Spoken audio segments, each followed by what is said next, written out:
Hi viewers, welcome to our channel. ప్రస్తుతం మనతో పాటు దాము బాలాజీ గారు సీనియర్ జర్నలిస్ట్ ఉన్నారు. వారితో ఒకసారి మాట్లాడదాం. సార్ నమస్కారం సార్. నమస్తే. సార్, హర్యానా అండ్ జమ్మూ కాశ్మీర్లో నిన్న ఎలక్షన్స్ జరిగాయి సార్. అయితే ఎగ్జిట్ పోల్స్ రిలీజ్ అయ్యాయి. అన్నీ కూడా బీజేపీ ఓడిపోతాయి, కాంగ్రెసే గెలుస్తుందని చెప్తుంది. మరి ఏంటి అక్కడ పరిస్థితి ఈ రెండు రాష్ట్రాల్లో చూసుకుంటే సార్? హర్యానా అండ్ జమ్మూ కాశ్మీర్ ఎన్నికలు అయిపోయినాయి.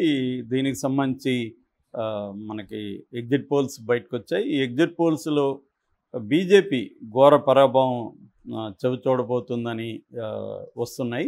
దీంట్లో హర్యానా పరిస్థితి ఏంటి, జమ్మూ కాశ్మీర్ పరిస్థితి అనేది మనం బ్రీఫ్గా మాట్లాడుకుందాం. హర్యానాకు సంబంధించి దాదాపు 5 ఎగ్జిట్ పోల్స్ బయటకు వచ్చాయి. అందులో దైనిక్ భాస్కర్ కాంగ్రెస్కి 44 నుంచి 54 వస్తాయని చెప్పింది. ధ్రువ రీసెర్చ్ అనే సంస్థ 50 నుంచి 64 వస్తాయనింది. ఇండియా టుడే సీ వాటర్ 50 నుంచి 58, పీపుల్స్ పల్స్ 49, 61, రిపబ్లిక్ టీవీ మాట్రిజ్ 55 నుంచి 62. అంటే క్లియర్గా కాంగ్రెస్ పార్టీకి తక్కువ అనుకుంటే 44, ఎక్కువ అనుకుంటే 54 వీటిలో చెప్పింది. యావరేజ్ తీసుకుంటే ఈజీగా 50 నుంచి 65 వరకు చెబుతున్నారు. మినిమం 50 యావరేజ్ తీసుకుంటే, పల్స్ ఆఫ్ ద పల్స్ అంటారు, అంటే రిజల్ట్లో యావరేజ్ని. సో అంటే అక్కడ మనకి 90 సీట్లు ఉన్నాయి. 90లో క్లియర్గా కాంగ్రెస్కు 46 వస్తే మ్యాజిక్ ఫిగర్. 46 అనేది 100% వస్తుంది. మినిమమే 50 వస్తాయి. సో ఇక్కడ ఎట్లాగైతే 4 ఎక్కువ వచ్చాయి, అట్లాగే అక్కడ కూడా 4 ఎక్కువ వస్తాయి, తక్కువ రావు అని చెప్తున్నారు. అది 60 కూడా వచ్చే అవకాశం ఉంది. కంఫర్టబుల్గా కాంగ్రెస్ అక్కడ అధికారాన్ని ఫామ్ చేస్తుంది. అయితే బీజేపీకి ఎన్ని వస్తాయని ఇదే సంస్థలు చెప్పినప్పుడు చూస్తే దైనిక్ భాస్కర్ బీజేపీకి 15, 29, Dhruva research 22, 32, India today CVoter 20, 28, people's pulse 20, 31, Republic and Matrize 18, 24. యావరేజ్లో చూస్తే 20, 25 కంటే ఎక్కువ రావు బీజేపీకి. ఇక మిగతావి పెద్దగా అక్కడేం లేదు. ఐఎన్ఎల్డి అనే ఒక ఇది ఉంది, ఇండియన్ నేషనల్ లోక్దల్ అని. సో అది ఇంతకుముందు హర్యానా లోక్దల్ ఉండేది, అది ఐఎన్ఎల్డి అయింది. మీకు చిన్న చిన్న పార్టీలే ఉన్నాయి. సిపిఐ, సిపిఎం కావచ్చు. ఆప్కు కూడా 1% కూడా రాదని చెప్తున్నారు. తర్వాత బిఎస్పి ఉంది. అట్లా జాట్కి సంబంధించి ఒక పార్టీ ఉంది, జనతా సంథింగ్, జనతా పార్టీ వస్తుంది పేరు. సో అట్లాంటివి ఒక 3 ఉన్నాయి తప్ప, జేజేపీ అంటారు దాన్ని. సో ఒక 4-5 ఉన్నాయి తప్ప వాటికి పెద్ద ఏమి లేదు. ఇవన్నీ ఏంటంటే యాంటీ ఇన్కంబెన్సీని చీల్చడానికి మోడీ వాడుకున్న ఇది. అయితే ఎందుకు ఇక్కడ ఓడిపోతున్నారంటే అనేక కారణాలు ఉన్నాయి. నెంబర్ 1 వచ్చి యాంటీ ఇన్కంబెన్సీ. 10 ఏళ్ళుగా బీజేపీ పరిపాలిస్తున్నారు. సో అందువల్ల అక్కడ ముఖ్యమంత్రిగా ఉన్న సైని మీద చాలా తీవ్ర వ్యతిరేకత వచ్చిందని చెప్తున్నారు. ఓన్లీ 28% మాత్రమే సైని మళ్ళీ ముఖ్యమంత్రి కావాలని కోరుకుంటున్నారు. అయితే కాంగ్రెస్కి సంబంధించిన భూపేందర్ హుడా ముఖ్యమంత్రి కావాలని 39% కోరుకుంటున్నారు. అంటే క్లియర్గా యాంటీ ఇన్కంబెన్స్ అనేది అక్కడ కనబడుతుంది. రెండవది, రైతులకు సంబంధించిన బీజేపీ పాలసీలు కావచ్చు, వ్యవహారం కావచ్చు. ఎందుకంటే ఈ హర్యానా అనేది ఢిల్లీకి దగ్గరలో ఉంటుంది. రైతులు ఆ మధ్య 3 రైతుల బిల్లులకు సంబంధించిన ఫామ్ లాస్ అంటారు, 3 లాస్కి వ్యతిరేకంగా హర్యానా, పంజాబు ఈ రాష్ట్రాల రైతులు ఢిల్లీలో వెళ్ళి ఎంత కొట్లాడారో మనం చూసాం. వాళ్ళని భయంకరంగా బీజేపీ ప్రభుత్వం వేధించింది అన్ని రకాలుగా. దానివల్ల అక్కడ తీవ్ర వ్యతిరేకత రైతుల్లో ఉంది. మూడవది జాట్స్, దళితులు, ఈ 2 వర్గాలు అక్కడ దాదాపు జాట్స్ ఒక 20-25% ఉంటారు, దళితులు ఒక 20% అక్కడ ఉన్నారు. అంటే 40-45% ఈ 2 వర్గాలే ఉన్నాయి. ఈ 2 వర్గాల్లో కూడా బీజేపీ వ్యతిరేకత అనేది బాగా బలంగా పెరిగింది. అందుకని దళితుల్ని ఇది చేసుకోవడం కోసం ఆ డేరా బాబాను కూడా వీళ్ళు ఎన్నికల ముందు బయటికి తీసుకొచ్చారు. అయినా కూడా అదేం పనిచేయలేదు. దళితులు అంతా కూడా ఈసారి కాంగ్రెస్ వైపు షిఫ్ట్ అయ్యారు. జాట్స్ అంతా కూడా ఇటువైపు వెళ్ళారు. ఇక మిగిలింది ఓబీసీలు జనరల్గా బీజేపీ ప్రోగా ఉంటారు. వాళ్ళల్లో కూడా కొంతవర్గం ఇటు వచ్చిందనేది చెప్తున్నారు. దళితుల ఓట్లు చేల్చడానికే ఇటు మాయావతిని ఇంకొక పార్టీ ఉంది. ఈ మాయావతిది బీఎస్పీ, ఏఎస్పీ అని ఇంకొక పార్టీ ఉంది. వీళ్ళు రెండింటినీ విడిగా కంటెస్ట్ చేయించింది బీజేపీ. కానీ దళితుల ఓట్లు వాళ్ళు పెద్దగా చీల్చలేకపోయారు. అట్లాగే జాట్స్ ఓట్లను చేర్చడానికి ఈ జేజేపీ అనే పార్టీని రంగంలోకి దించారు. అది కూడా జాట్ బేస్డ్ పార్టీ. సో అయినా కూడా ఆ ఓట్లు కూడా గుంప కొత్తగా కాంగ్రెస్కే పడ్డాయి అనేది వీళ్ళ అంచనా అనమాట.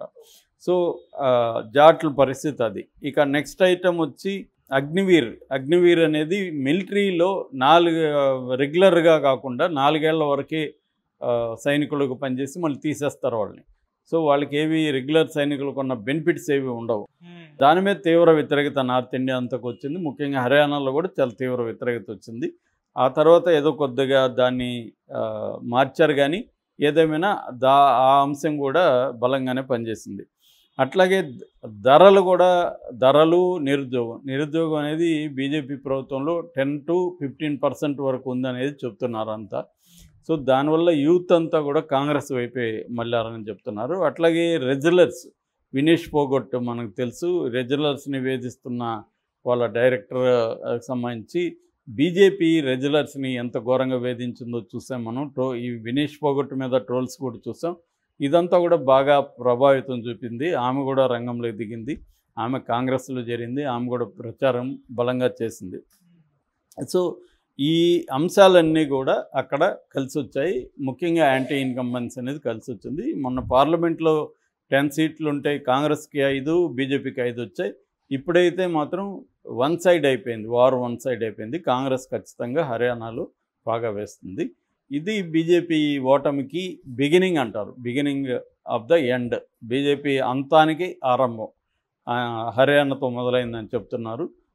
ఎందుకంటే నార్త్లో ఇది హర్యానా ప్రభావం చూపించే ఒక స్టేటు, ఢిల్లీకి దగ్గరగా ఉంటుంది. సో దీంతో బీజేపీ ఆల్రెడీ 303 నుంచి 240కి లోక్సభలో వాళ్ళ బలం పడిపోయింది.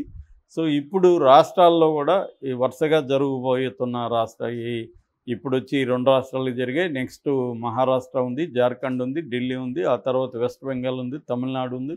ఇలాగ వరుసగా ఎన్నికలు జరగబోతున్నాయి. ఈ వరుసగా కూడా అన్నిట్లో కూడా బీజేపీ పరాభవం అనేది క్లియర్గా కనిపిస్తుంది. దానికి ఇది ప్రారంభం అని చెప్పుకోవచ్చు. ఇది హర్యానా పరిస్థితి. ఇక జమ్మూ కాశ్మీర్ పరిస్థితి. జమ్మూ కాశ్మీర్లో 2014 తర్వాత ఎన్నికలు జరుగుతున్నాయి, 10 ఏళ్ల తర్వాత. సో ఇక్కడ బీజేపీ అనేక ప్లాన్లు చేసింది. రకరకాల జమ్మూ కాశ్మీర్ పునర్వ్యవస్థీకరణ బిల్లు తీసుకురావడం, ఆ బిల్లులో భాగంగా 5 మంది నామినేటెడ్ ఎమ్మెల్యేలను పెట్టడం. ఆ నామినేటెడ్ ఎమ్మెల్యేలకు మామూలుగా గవర్నమెంట్ని ఎన్నుకునే పరిస్థితి ఉండదు, కానీ బీజేపీ దాన్ని కూడా కలిపి గవర్నమెంట్ ఎన్నికల్లో కూడా వాళ్ళకి 5 మందికి చోటు ఉందని చెప్పడం. ఎందుకంటే వాళ్ళని ఎన్నుకునేది లెఫ్టినెంట్ గవర్నర్ హోంశాఖ రికమెండేషన్తో ఎన్నుకుంటారు. హోంశాఖ లెఫ్టినెంట్ గవర్నర్ ఎవరి చేతిలో ఉంటారు? బీజేపీ చేతిలో ఉంటుంది. వీళ్ళు ఎన్నుకున్న 5 మంది ఎమ్మెల్యేలు ఎవరికి అనుకూలంగా ఉంటారు? బీజేపీకి. అంటే ఎన్నికల్లో జరగకముందే 5 మంది ఎమ్మెల్యేలు బీజేపీకి వచ్చేసినట్టే లెక్క. వాళ్ళల్లో కొంతమంది ఏమో కాశ్మీరీ పండిట్స్ నుంచి ఎన్నుకుంటున్నారు, ఇంకొంతమందినేమో పాకిస్తాన్ ఆక్యుపైడ్ కాశ్మీర్, పీఓకే అంటారు. ఈ పాకిస్తాన్ ఆక్యుపైడ్ కాశ్మీర్లో ఉన్న వాళ్ళని 2 ఎంచుకుంటారు. ఇక్కడ 3 వస్తారు, 5 మంది మొత్తం. ఈ 5 మంది బీజేపీకి వేస్తారు. అట్లా మ్యానిపులేట్ చేయాలని బీజేపీ ట్రై చేసింది. అట్లాగే డీలిమిటేషన్లో భాగంగా జమ్మూలోకి ఎక్కువ సీట్లు ఇవ్వడం, కాశ్మీర్కి తగ్గించడం, ఇవన్నీ కూడా ఒక ప్లాన్డ్గానే బీజేపీ వెళ్ళింది. అయినప్పటికీ బీజేపీ అక్కడ గెలిచే పరిస్థితి లేదని చెప్తున్నారు. బట్ హంగొచ్చే అవకాశం ఉందనేది అక్కడ వస్తున్న ఒక వార్త. ఎందుకంటే అక్కడ బీజేపీకి 23, 27 ఆ ప్రాంతంలో వస్తాయి. అక్కడ కూడా 90 సీట్లు ఉన్నాయి. అక్కడ కూడా మామూలుగా అయితే 46 సీట్లు మ్యాజిక్ ఫిగరు, కానీ 5 మందిని కలిపితే 48 మ్యాజిక్ ఫిగర్ అయ్యే అవకాశం ఉంది. So Congress, Jammu Kashmir national conference 2 అలయన్స్లో అక్కడ పోటీ చేశాయి. ఇక్కడేమో బీజేపీ, పీడీపీ, ఈ 2 పీడీపీ అంటే మన మెహబూబా ముఫ్తీ ఆమె పార్టీ అనమాట. ఈ 2 కలిసి పోటీ చేస్తున్నాయి. పీపుల్స్ డెమోక్రటిక్ పార్టీ, పీడీపీ అంటే. అది కాకుండా ఏఐపీ ఉంది, అవామీ ఇత్తెహాదర్ పార్టీ, అది పెద్దగా ఏమి చూపించే. పీడీపీకి ఒక 7 నుంచి 11 వరకు వస్తాయనేది ఒక అంచనా. ఓవరాల్గా బీజేపీకి 25-30 లోపలే వస్తాయి. ఒకవేళ పీడీపీ కలిసినా 40 అలాగా ఆగిపోయే అవకాశం ఉంది. కాంగ్రెస్కి నేషనల్ కాన్ఫరెన్స్ కలిపి 46 నుంచి 50 వచ్చే అవకాశం ఉంది. ఇది కొన్ని హంగ్ రావచ్చు అని కూడా కొంతమంది చెప్తున్నారు. హంగ్ కానీ వచ్చే పరిస్థితి ఉంటే బీజేపీ 5 మంది ఎమ్మెల్యేలను ఉపయోగించుకొని అక్కడ సక్సెస్ అవ్వాలని, ఇక అక్కడైతే ఒమర్ అబ్దుల్లా మళ్ళీ సీఎం కావాలని 28% కోరుకుంటున్నారు. ఈయన మాజీ సీఎం ఇంతకుముందు నేషనల్ కాన్ఫరెన్స్లో ఉన్నాడు. ఇక మెహబూబా ముఫ్తీ సీఎం కావాలని 7% మాత్రమే కోరుకుంటున్నారు.